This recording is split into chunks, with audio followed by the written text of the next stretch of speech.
In this episode of Data Framed, a DataCamp podcast, I'll be speaking with Vicki Boykis, a full-stack data scientist and senior manager at CapTech Consulting, working on projects in machine learning and data engineering. We'll discuss what full-stack end-to-end data science actually is, how it works in a consulting setting across various industries, and why it's so dang important in developing modern, data-driven solutions to business problems. We'll also discuss the increasing adoption of data science in the cloud technologies and associated pitfalls, along with how to equip businesses with the skills to maintain the data products you develop for them. All this and more. I'm pumped. I'm Hugo Anderson, a data scientist at DataCamp, and this is Data Framed. Welcome to Data Framed, a weekly DataCamp podcast exploring what data science looks like on the ground for working data scientists and what problems it can solve. I'm your host, Hugo Anderson. You can follow me on Twitter at Hugo Bound and DataCamp at DataCamp. You can find all our episodes and show notes at datacamp.com/community/podcast. For those interested, we've also got a special offer this week for Data Framed listeners, the opportunity to try DataCamp yourself. All you need to do is email sales@datacamp.com. That's sales@datacamp.com with the subject line podcast and redeem your free 2-week trial.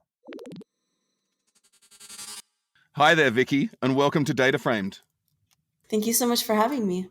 It's an absolute pleasure to have you on the show. And I'm really excited to talk about your work in Python education, full stack data science, end-to-end data science, what these things actually mean, and your work in consulting. But before we get into all of that, I'd love to know a bit about you. So I'm wondering what you're known for in data community.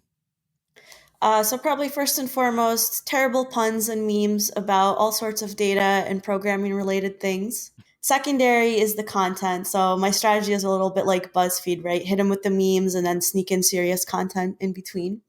So I've written a lot of blog posts about how to do specific things in Python, how to do specific things in data, and then just talking about like where we are in the data community in general, so very high-level articles, and talking about things that break down complicated concepts into easy-understand analogies. Fantastic. So I love that secondary is the content and that primary are terrible puns and memes. I don't mean to put you on the spot, but what's one of the worst puns you've said or come up with or heard? So they're all so terrible. I have this series of puns where it's basically me pretending to talk to a TV producer to pitch them on possible shows or movies. And so that series is pretty terrible.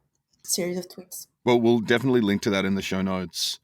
So that's primary. Secondary is the content. And I thought I would just mention that you're also, in terms of content, in the process of creating a DataCamp course. Yeah, that's right. I'm working on a course that teaches object-oriented programming for Python, specifically in the context of a data setting. So we'll be going through how to create objects and do manipulations with CSV files and digging into NumPy and Pandas internals. So I'm pretty excited about that. Fantastic. And something you've also mentioned previously is that like the educational stuff you do now is that you're essentially being the person you needed when you started out.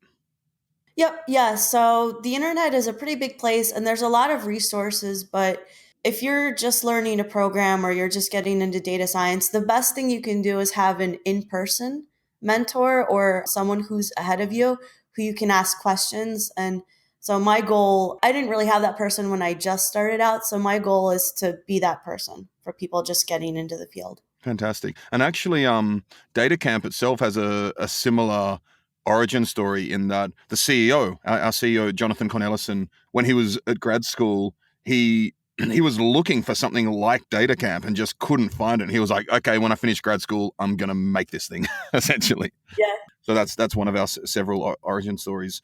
All that having been said, can you tell us what you do professionally at the moment? Yep. So I am a consultant. I work for CapTech Consulting, and we do a bunch of different stuff. Part of our company deals with management consulting, and part of it is deeply technical consulting practice. So right now, I do both data science and data engineering consulting, depending on the project scope. So that sounds very much like this idea of full stack data science, right? Mm-hmm. Yeah. So the idea is that a lot of companies will start out by not having the infrastructure set up to do data science, because really data science is kind of a mature product offering. So we'll come in, we'll build out those pipelines, and then we'll get to the data science aspect, which is creating the models and presenting those results. Great. And we'll get to more of that later. In particular, I'm really interested in thinking about, this job of building out the pipelines, doing that, but at the same time needing to demonstrate, value as quickly as possible within an organization. So this is something that's a little teaser for some things we'll chat about later. Before we get to that though, data science is interesting because so many people have different avenues all roads lead to data science in some sense. And I'm wondering what your journey was. How did you get into data and data science originally? So I think I come from kind of a traditional background. It's kind of in the middle. So I started out as an undergrad who majored in economics. And the reason I picked that because I didn't want to be an English major and I didn't want to be a math major. And I liked that econ kind of combined the two. So I like using both sides of my brain a lot. So that was my undergrad degree. And then after that, I actually got into economic consulting, which was pretty rare because I don't know a lot of people who focus on their major out of undergrad. So I guess I was lucky, or maybe even unlucky in that sense.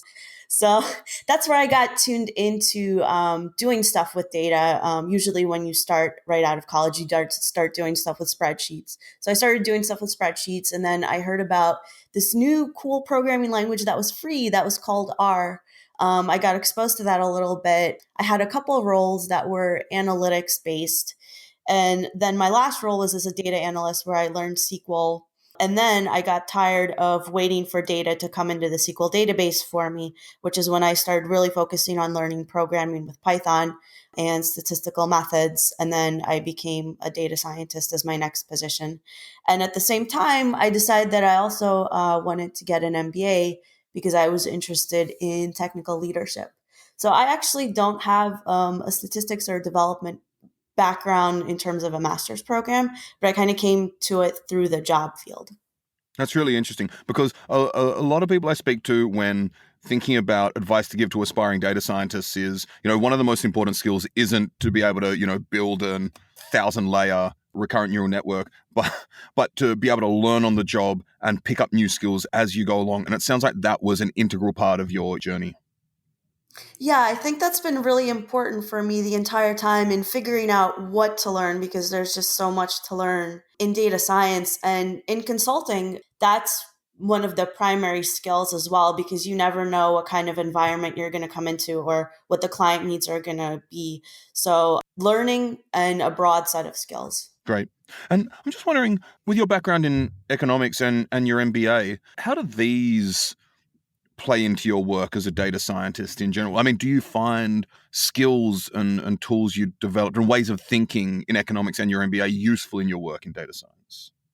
Yeah, so economics and econometrics is actually pretty close to data science, and I think that's probably partly where data science came from. So there's a lot of hypothesis testing, for example. There's a lot of statistics and econometrics that goes on. There's a lot of like the social science aspect where you have a hypothesis about how especially large scale systems would work, and that's what a lot of data scientists these days do, right? They test large scale social systems, like social networks or platforms, to see how things will perform. So that's part of it. So let's talk about your work in consulting. I mean, I presume you work across a variety of different industries, but which verticals do you see data science having the most impact on in your experience? This is going to be a really consulting answer, but it really depends, and it's really a broad variety of verticals. So the ones that I've focused on in my consulting career so far have been telecommunications, banking, and healthcare. And data science has an impact or a place in all of them as long as it's implemented correctly and as long as the business believes in data and sees it as a priority. And what type of challenges have you found in demonstrating the value of data science across these industries? A lot of the times, so we'll probably get to this later, but a lot of the times it's even building out that pipeline to get to the point where you can do data science.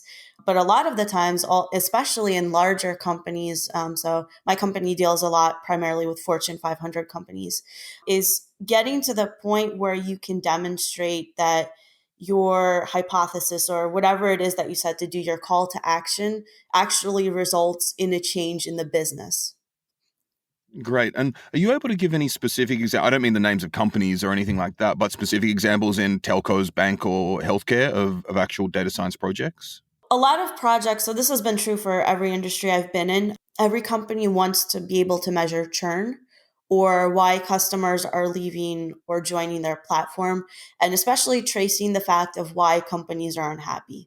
And for larger companies, this might result in an enormous amount of features, not all of which you can control. For example, the sign up process, the billing process, issues they've had with with your service or with their service, outside people that have approached them. So you can create a model of what potentially causes customers to churn, but not that might not necessarily be reflective of the real world. And I think that ties back to econometrics too, because in econometrics you're trying to create a model of the entire economy, but what you really have is a representation because you can't trace all of it.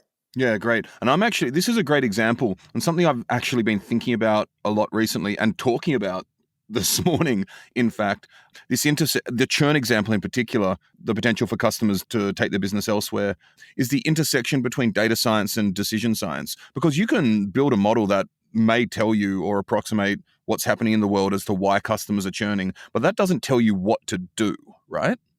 Right. So ultimately, it's for the data scientist, in my opinion, to present a number of options, to present clearly what they think their view of the company is, and then a way for the company to move forward. And that's kind of the point where we hand that off to a client. We'll recommend a couple options, but we obviously won't say, here's what you have to do.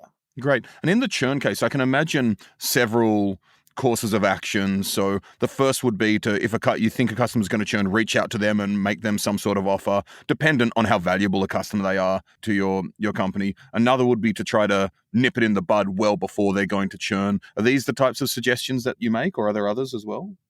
Yeah, usually it's preventive, or you can change it when they're about to churn, or you can create preventive measures so that they can channel their frustration somewhere. For example, new support channels. Great.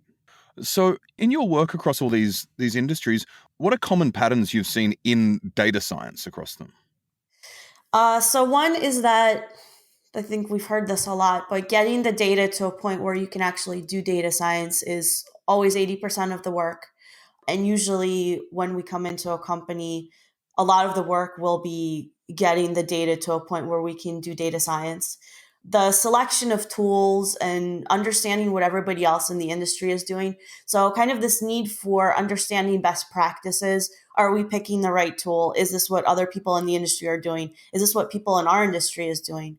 For people who are interested in having data science, making the case that we need someone to come in and help us do this data science practice, that we actually need data science, that we actually need help making these decisions. Those are probably the big ones. Interesting. There are actually a lot of things that spring to mind there. The first I want to zoom in on is a lot of it's data preparation, getting into a form where you can do analytic or data science work with it.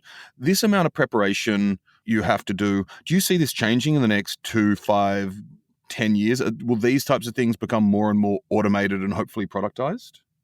I mean, some of that, but ultimately, I think it's just a feature of data because usually, unless you're working in manufacturing or some related field, what you have humans generating the data, making sense of the data, defining how it's going to be in a business sense.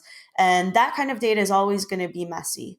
And especially across larger organizations where you might have 5 or 10 or even 20 different data flows. Sometimes you have two data flows. They're exactly the same, but just with a little bit of difference.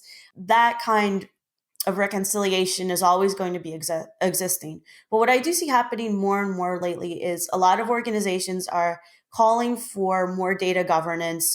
More metadata management is becoming increasingly important in larger organizations. The abilities, so I think over the last 4 years or so, the push was to get stuff into a data lake. It doesn't matter how, it just needs to all be in one place so we can do something with it. And now the idea is we want to be able to manage our assets in a data lake. We need to be able to see them, represent them, and have the business be able to inventory like an S3 bucket or Hadoop cluster or something like that. Great. We'll jump right back into our interview with Vicki Boykis after a short segment.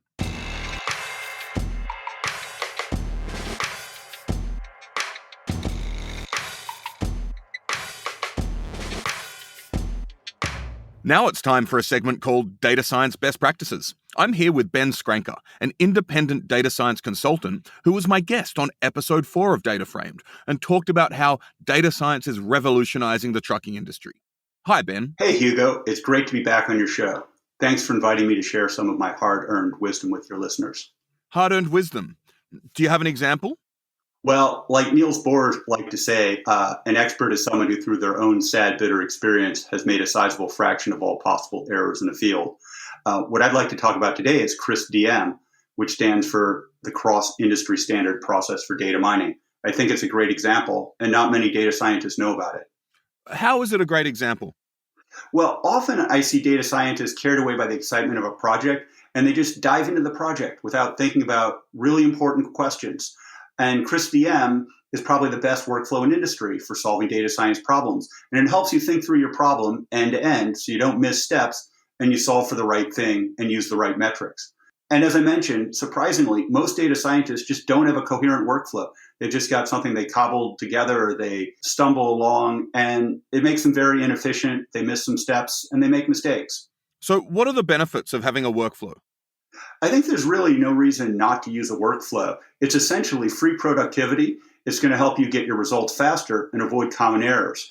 And it's also going to make you think through a project all the way to evaluation, deployment, and beyond, which is also super important if you've ever lived in a production real-world environment. So how does this CRISP-DM work? Well, CRISP-DM is 6 steps. And the first is business understanding, which is super important. And we follow that up with data understanding, then data preparation, modeling, evaluation, and deployment. The business understanding step is particularly crucial. During this first step, you need to define the business question and what success looks like. In the next step, data understanding, you survey your data to determine if you can even answer your question with the data you have. If not, you need to refine your business question or augment your data. Now things are heating up. What was next? Data preparation? That's right. And this is where the real fun starts. In the third step, data preparation, you begin to explore the data, determine its strengths and weaknesses. Now is the time for exploratory data analysis, or EDA, for lovers of acronyms, and visualization, followed by data cleaning.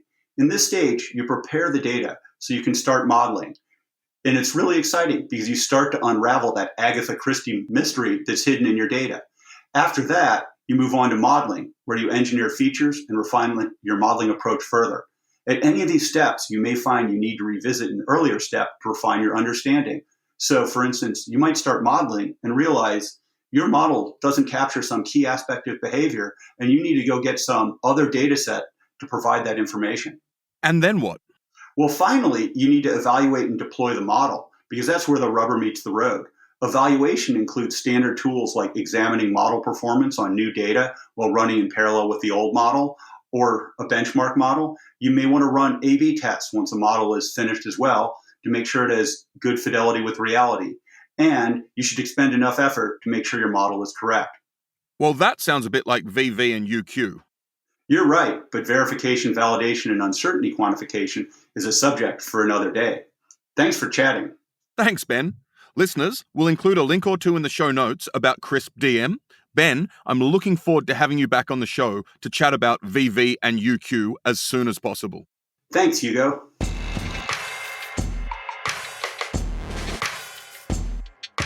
After that interlude, it's time to jump back into our chat with Vicki. The other thing you mentioned that I'd like to discuss is you mentioned kind of the movement towards figuring out best practices for the industry, what other people are doing. And I wanted to discuss this kind of in the sense that it appears to me that a lot of data science work is occurring in silos across many, different consulting groups, many different organizations, and that a lot of people seem to be reinventing the wheel in parallel in a lot of ways. And is that something you've seen as well?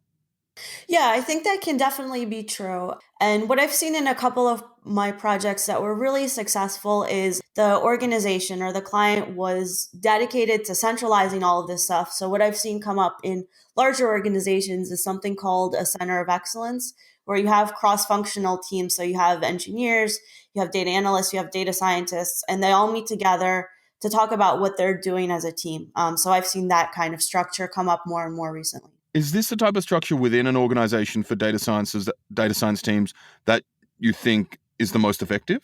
I think so. I'm a big proponent of always having all the stakeholders of any given data science project in the room if it's practical. So, for example, if you have maybe 200 people that are going to impact, probably not.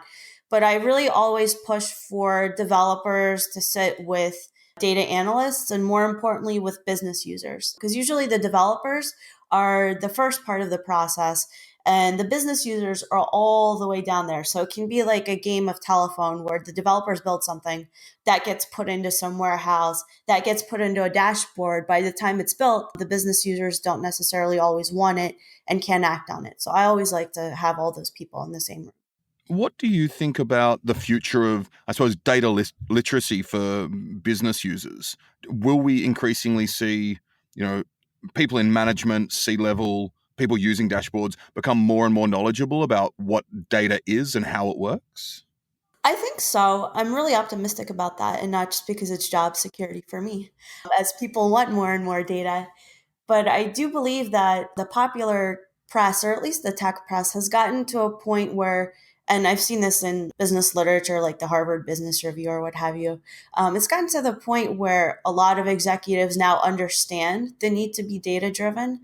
And usually when we meet with clients, they say, we want to be data driven. I think the next 2 to 3 years will be ironing out what that means for them specifically. I presume it will mean some sort of computational literacy. I think it will probably mean a bit of statistics as well. And do you think people will need to learn like the basics of math even and linear algebra and, logistic regression and these types of things? Or is that expecting too much?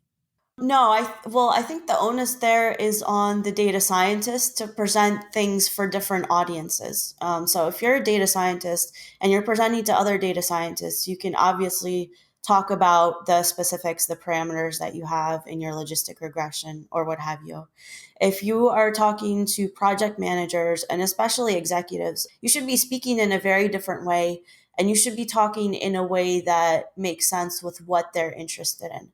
So an executive is probably not going to be interested in the algorithm you used, but they're going to be interested in what you found and what kinds of actions you think that they should take. So I am a firm believer in speaking to people in a language that they understand. So I want to shift gears slightly and talk about your approach to building full stack end-to-end data science solutions.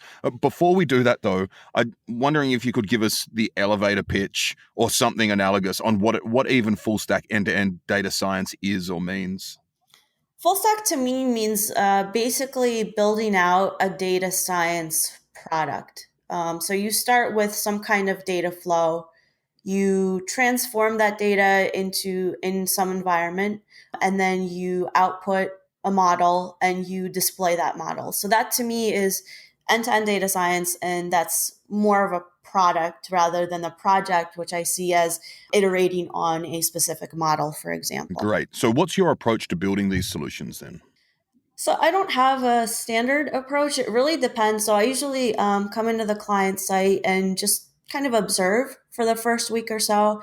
I see what the team norms are, what kinds of tools they're using, where their pain points are. I get really annoying and I ask a ton of questions and I do a lot of documentation. And then we usually start with looking at where the data flows into that team or that organization and seeing what we can leave behind that will be easy to maintain, reproducible, where you can understand the model that's going into it and where you can easily visualize the output. This is like the golden ideal of an end-to-end Great. project. And could you give me an example of one you've worked on recently that you think was particularly valuable? Yep. So I did a couple of projects ago, that was building predictive modeling capabilities into a software as a service platform. So this client had a number of, let's say, a number of things that they wanted to predict about their clients. And they had the descriptive capability, but they didn't have the predictive capability. So my part was taking the data that they were already getting from their clients, putting that data through a model. So I used a Markov chain model that was kind of similar to modeling page views for this particular industry. And then I integrated that back into their existing software platform. So really my role there was one, ingesting the data that the company was currently collecting in its SaaS platform, analyzing that data, making sense of it, because there had been no data analysis done before, figuring out what kind of model best to use to predict. And it turned out to be Markov because, again, the product was similar to page views where you want to predict kind of the next move of the person or the client. And then then wrapping that model around something that you could integrate back into their software as a service platform. So once this model is in production, who then is responsible for maintenance of it and essentially also responsible for checking on model drift, which for our listeners out there, model drift is a phenomenon where when you have a productionized machine learning model, for example, it may not work. It may not give the results you're expecting after 3 to 6 months, for example. So who's responsible for this type of maintenance then? So that depends on the type of project. Usually, what we'll do with our company is we'll work with clients to stay on a month or so after and monitor the model. But usually, we'll make it so that it can be easy to change on the client side because ultimately it's theirs. So we have to then make sure that it's easy to document and easy to change, which is why it's important to come in and observe it first, like I talked about, to see what tool sets they're comfortable with, what programming languages they use, what the statistical skill set of the people on the team are, so we can pass it back to them and not have it be a black box. Fantastic. So that really is setting the expectation to make sure there's someone in-house there who even has the capabilities to do this type of maintenance. So another thing that sprung to mind when you elucidated the process of building full stack end-to-end data science solutions was there are so many steps along the way. And to be able to do this as one person, as opposed to a team of people with different specialties, it seems like one needs to be, and you are a data science generalist in order to do this. Yeah, I think that's true. I mean, in general, I hate to propel the myth of the data science unicorn. I'm certainly not a unicorn, but I do think there are generalists and specialists. And for consulting particularly, it makes sense if you are a generalist and if you like to be a generalist because you could be doing a bunch of different things. So recently I've done some prototyping in R. Right now I'm working on data ingest into AWS. I've done, like I said, the Markov chain modeling before. So all of that really is the skill set of understanding what the client needs and being able to figure out how to research and to get to that point where you can offer a solution versus a specialist who might be very, very knowledgeable in, for example, deep learning for a specific industry. Yeah, and you mentioned are there implicit in your work, of course, is that you work with SQL. In order to do what you need to do, I'm sure you need to do a bunch of command line stuff and you work in Python as well. So there's this kind of whole array of tools that you use to get the job done, right? Yep. Yeah, I would say my primary tool when I can use it is Python, just because it's also kind of like the Swiss Army knife of languages. I actually read somewhere recently that Python is the second best language for almost anything, which I agree with. It's my personal favorite language. But if you want to do almost anything, you can do it with Python. And so for my position particularly, it works really well. But like I said, I've worked with R, I've worked with Scala. I do a bunch of command line stuff. Recently, more and more, I've been working with cloud platforms, AWS in particular, which is a whole new skill set, and more with engineering things like continuous integration, which is putting your model and making sure that you can keep building it and integrating it into the software. And so I've referred to Python as the Swiss Army knife, and I've heard it referred to as the Swiss Army knife for years now. And I just had a brain flash, even if that's even a term, that maybe we could call it the Dutch Army knife because of Guido. In honor. Yeah, in honor. Okay, great. I just want to also make clear to all our listeners that although Vicki and many guests I have on are data science generalists, definitively not everyone is, and there is not a need to be a generalist either. And something we may discuss later is that we actually are seeing a lot of specialization emerge within the discipline, right, Vicki? Yep, I totally agree with that. I think there's a place for both. And I'm also a big proponent of data science teams as opposed to just one person doing it alone. So I always work in teams.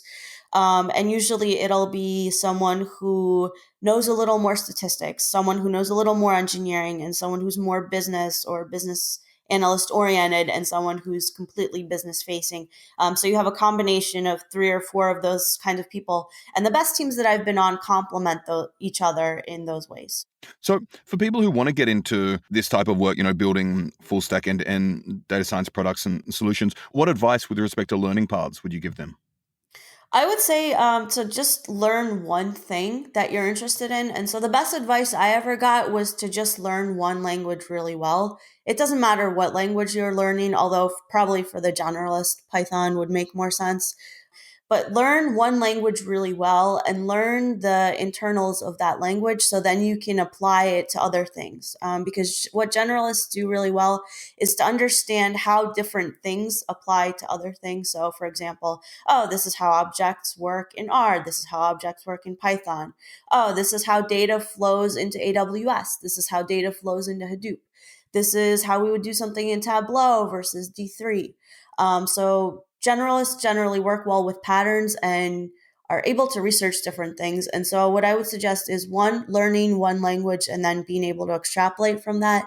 And B, try building a product or a project end to end. And I had a tweet about this, which I can link to, because it can sometimes be really hard to come up with project ideas and daunting too. So the way that I kind of scratched that itch for myself was I built a project called Soviet Artbot, which tweets out socialist realism art. So for that, I had to get that art from a website. I had to put it in AWS, and I had to have an AWS Lambda to create the bot to tweet. And so that kind of like scratched my itch to figure out how all those different parts came together.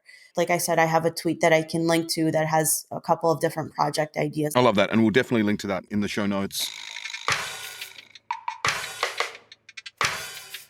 We'll jump right back into our interview with Vicki after a short segment. Now it's time for another installment of Statistical Lesson of the Week. I'm here with Emily Robinson, a data scientist on the growth team here at Data Camp. Hi, Emily. Hi, Hugo. Today I'd like to talk about Simpsons Paradox, a phenomenon in probability and statistics. Great. I, for one, feel that everybody should know about Simpsons Paradox. Tell us about it. The paradox is that a group of data may show a particular trend that is reversed or disappeared when groups are combined together. Here's a famous example. In 1973, the University of Berkeley admitted a smaller percentage of female graduate school applicants than male applicants, 35% versus 44%. This was a statistically significant difference. So was the school discriminating? 3 professors, Bickle, Hamill, and O'Connell, investigated.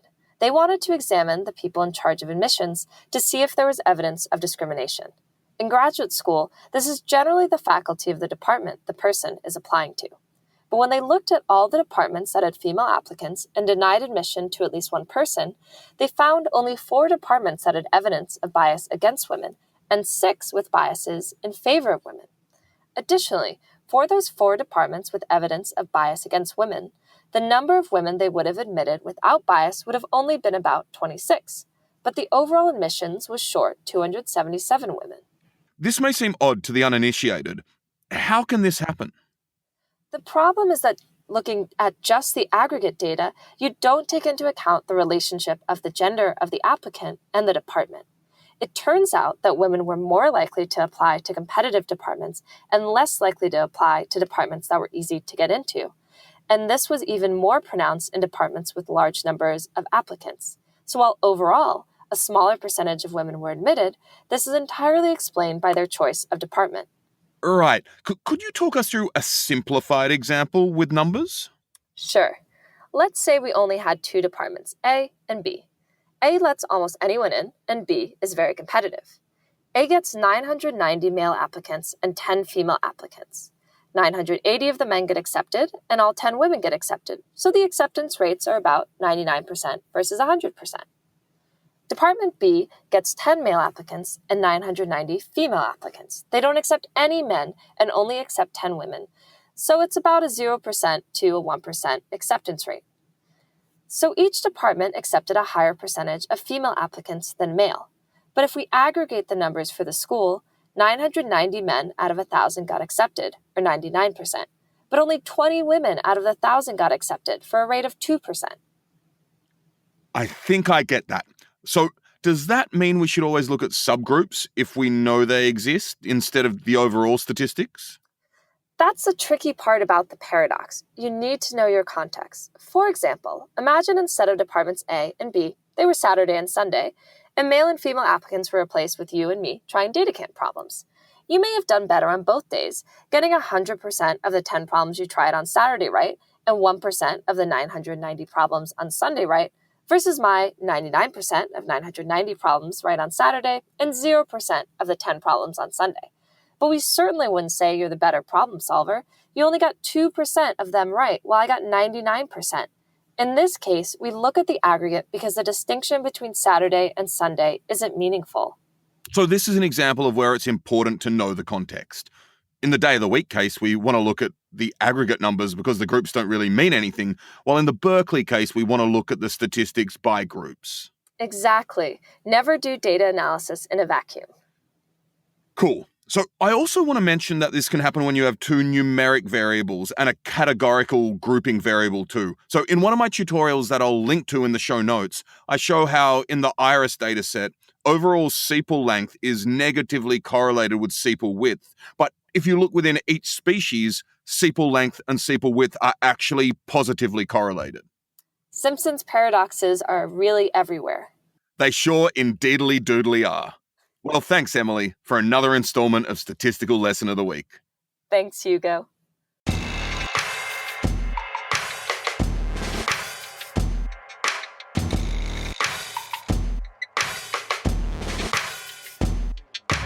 Time to get straight back into our chat with Vicki Boykis.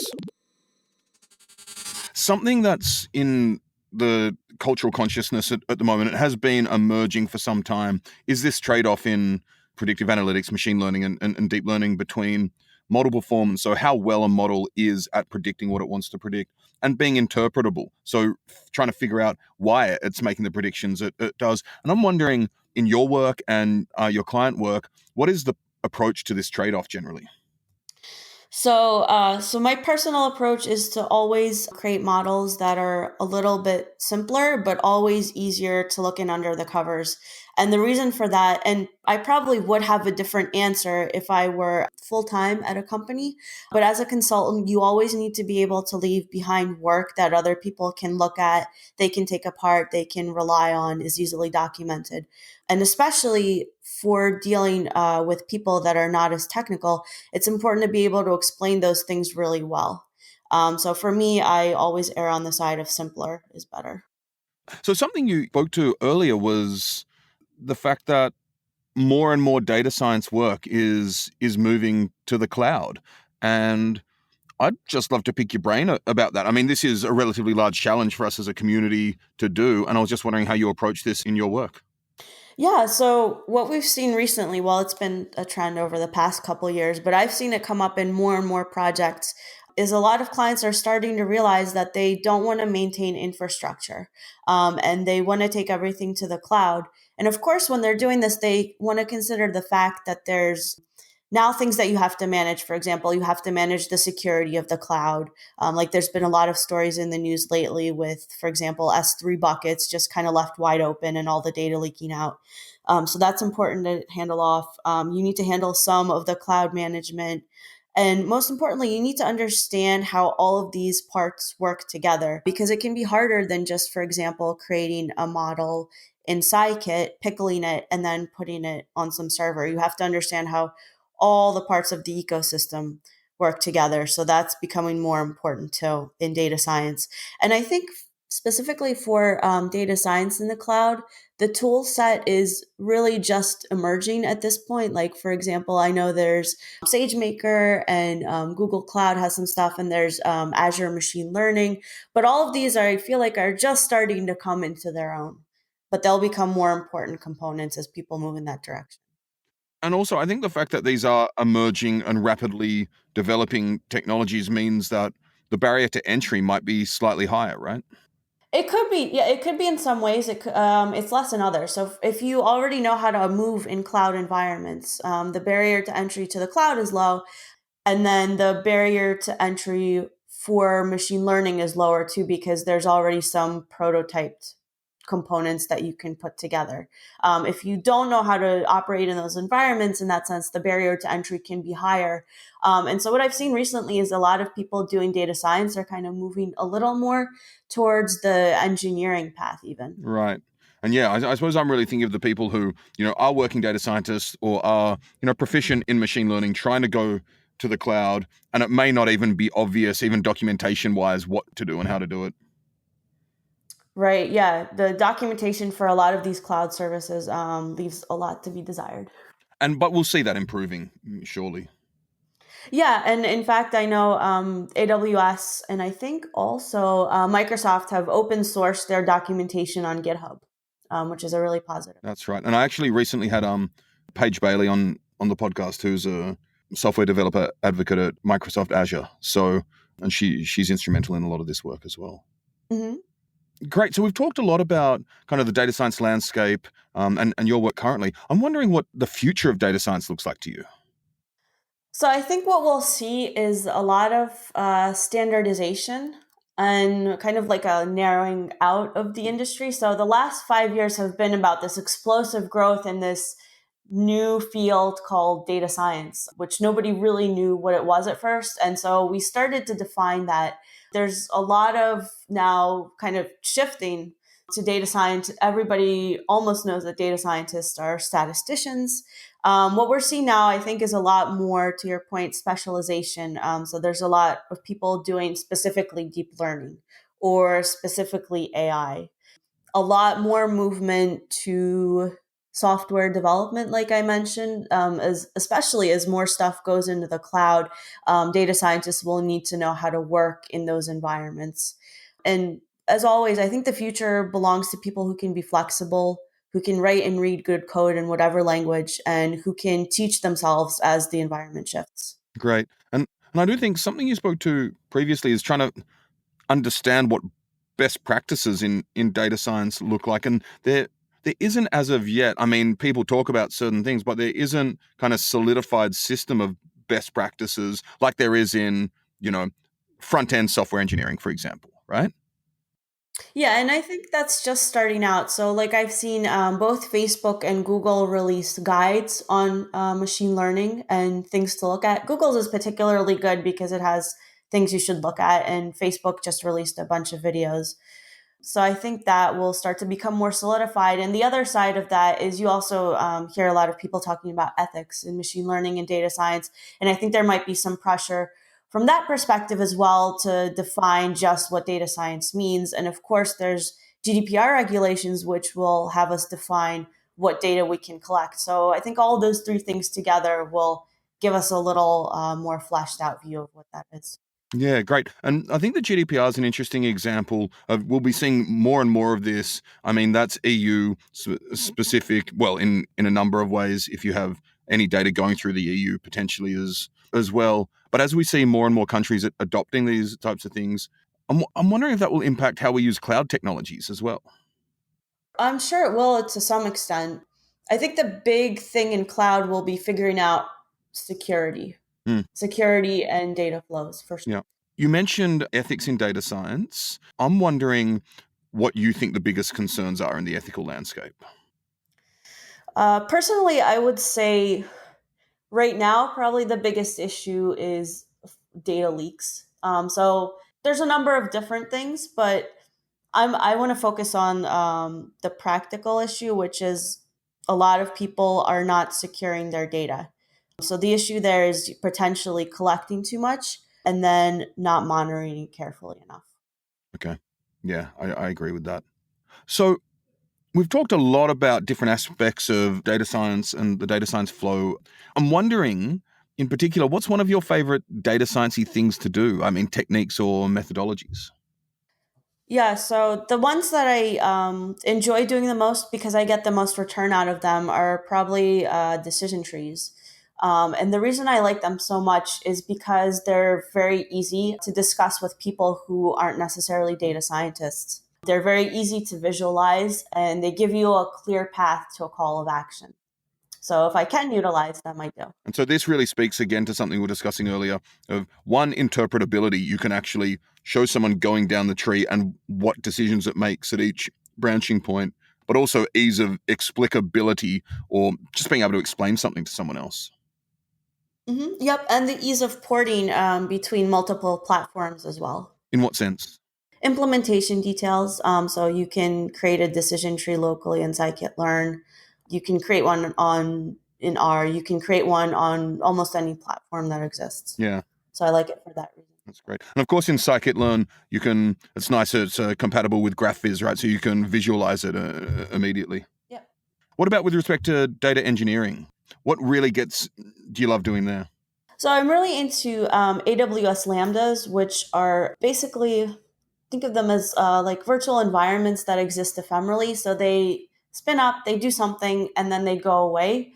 There's a lot of potential for use with them, and I'm really interested in exploring them a lot more. And I've used them in my past 2 projects, and I see them only growing. What's the game? What's the big win to be made with AWS Lambda environments, do you think? So they're kind of like functions that do things very quickly. So they can move data, they can tweet. So I use Lambda functions in my bot to tweet every certain amount of time. They're very easy to maintain. And once you set them up and have them going, they just kind of keep going. Fantastic. All right. So my last question is, do you have a final call to action for all our listeners out there? Yeah, so I'm on Twitter. I'm at Boykis. You can find my site there, my tech blog. And if you're interested in more about what my company CapTech does, you can go to captechconsulting.com. We're always hiring and we're always taking on new clients. Fantastic. And I suppose I do have a follow-up question there. In terms of the hiring process, this is a question I get a lot. Do you have any advice or general rules of thumb for people entering an interview process? I mean, with you or elsewhere? So one, prepare well to understand the company that you're interviewing for. Especially in consulting, it's a little bit different because we're looking for people who are good technically, but we're also looking for people who are interested in doing a lot of different things and are good at doing a lot of different things and can be self-learners and do a lot of research. And the second thing is to be enthusiastic about what you talk about. Tell me about what you're passionate about. Tell me about what kinds of projects you've done. If you've done projects outside of work, tell me as much as you can about your work projects. So basically, when I come into an interview with someone, I'm not looking to trick you. I'm looking to have a conversation with you and to see if I can work with you. Fantastic. And that's it. Vicki, it's been an absolute pleasure having you on the show. Thank you for having me.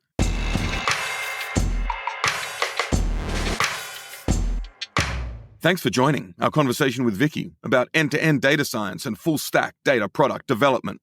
We saw the absolute importance in data science consulting to businesses of full-stack data science, which essentially means building out data products. What this means is starting with some sort of data flow, transforming the data in some environment, and then outputting and displaying the model and its results. Moreover, we saw the importance of making sure there's somebody within the organization to maintain the model, and the skills within the business may alter how you build out your solution. We also discussed the role of the generalist data science in the consulting setting and saw how cloud computing is making some parts of the process easier, but we do need to be vigilant of new emerging concerns such as data privacy. Also, make sure to check out our next episode, a conversation with Andrew Gelman about statistics, data science, polling, and election forecasting. Andy is a professor of statistics and political science and director of the Applied Statistics Center at Columbia University. Next week, Andy and I will talk about the ins and outs of general polling and election forecasting, the biggest challenges in gauging public opinion, the omnipresent challenge of getting representative samples in order to model the world, and the types of corrections statisticians can and do perform. Chatting with Andy was an absolute delight, and I cannot wait to share it with you. I'm your host, Hugo Bown-Anderson. You can follow me on Twitter at Hugo Bown and DataCamp at DataCamp. You can find all our episodes and show notes at datacamp.com. datacamp.com/community/podcast. Don't forget that for those interested, we've also got a special offer this week for DataFrame listeners, the opportunity to try DataCamp yourself. All you need to do is email sales@datacamp.com. That's sales@datacamp.com with the subject line podcast and redeem your free 2-week trial. Now it's time for a segment called Blooper Reel with Hugo and Emily. Hi, Emily. Hi, Hugo. Today I'd like to talk about Simpsons Paradox, a phenomenon in probability and statistics. Great. Okay. Yeah. I don't know what happened there. Great. Okay, I'll click and we'll start again. Let's just start again. Yeah. Now it's time for another installment of Statistical Lesson of the Week. I'm here with Emily Robinson, a data scientist on the growth team here at... Oh, that's awesome.